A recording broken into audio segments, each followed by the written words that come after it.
السلام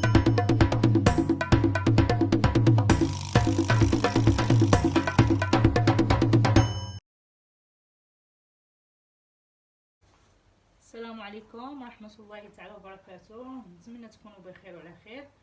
اليوم ان شاء الله بعيد على الطبخ والشهيوات. اليوم غنوري لكم واحد العشوب ديال الحساسيه. اللي عنده البرد، كي واحد السيده كدير الرابوز ودارت تبعت هاد العشوب ولات بخير، حيدت الرابوز وعاديه. حنت عشوب ساهلين وزوينين، كنتمنى تجربوهم. كنحتاج فيهم معلقه كبيره ديال هذه بوشنيخه. هاد العشبه هي بوشنيخه، حنا كنقولوا لها بوشنيخه. معلقه كبيره. كنحتاجو نص كاس ديال البسباس البلدي، نص كاس ديال النافع، وكاس ديال زريعه الكتان، معلقه كبيره ديال الحبه السوداء ديال السانوج،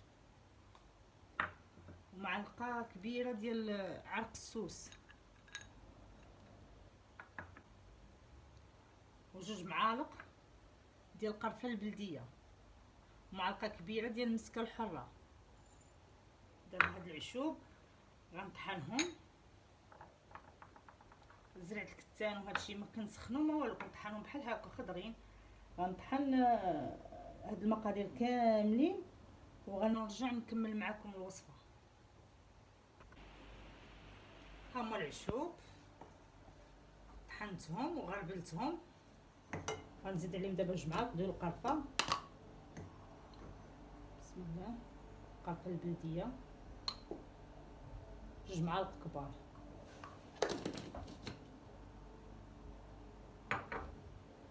نخلطو مزيان.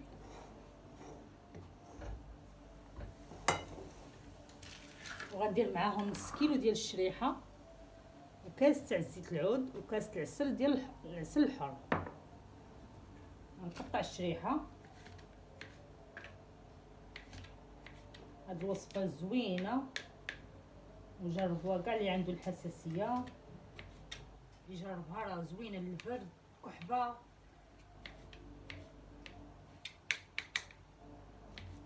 كنقطع الشريحه بحال هكا صغيره باش كطحن ليا.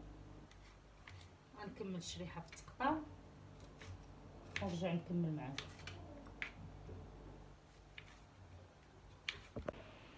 انا كملت الشريحه في التقطاع، قطعتها صغيره باش تطحن ليا.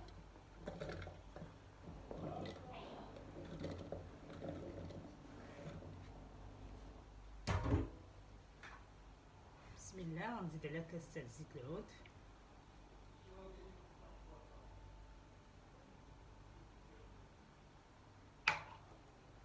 وكاس تاع العسل الحار،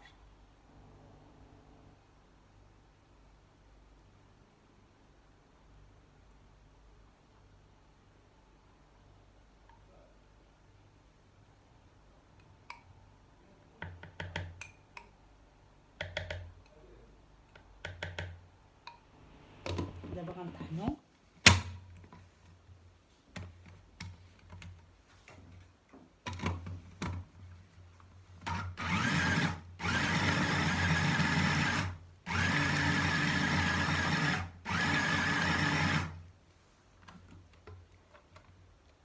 دابا غنطحن ونزيد فيها العشوب.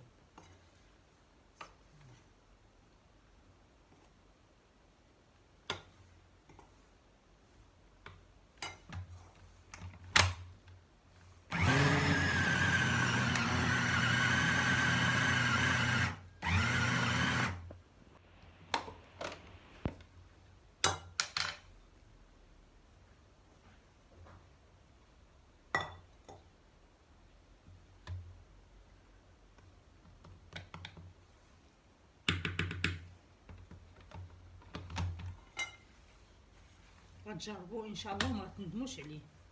حيت واحد السيده اكيد على تجربه، واحد السيده من العائله كدير رابوز، وملي جربت هاد الدواء ما بقاش دارت نهائيا.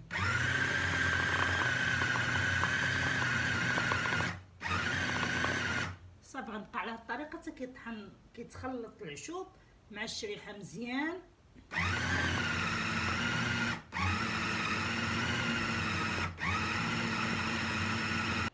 ها هما العشوب طحنتهم كيجيو بحال هكا معلكين،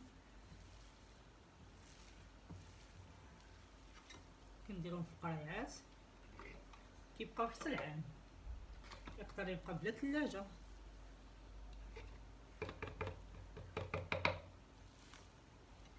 مزيانين جربتهم ما غتندموش عليهم، خصوصا هاد الوقيته ديال وقيته البرد كيكون مولي الحساسيه كتجعل عليهم في هذا البرد. نجربوه.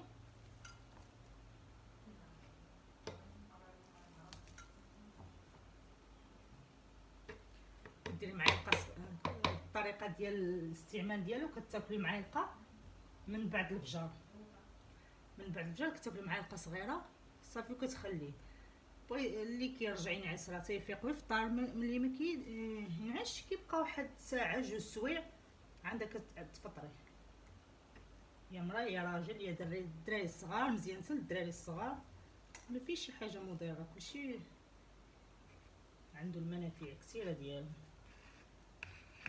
شوف صحيين، كنتمنى تجربوهم.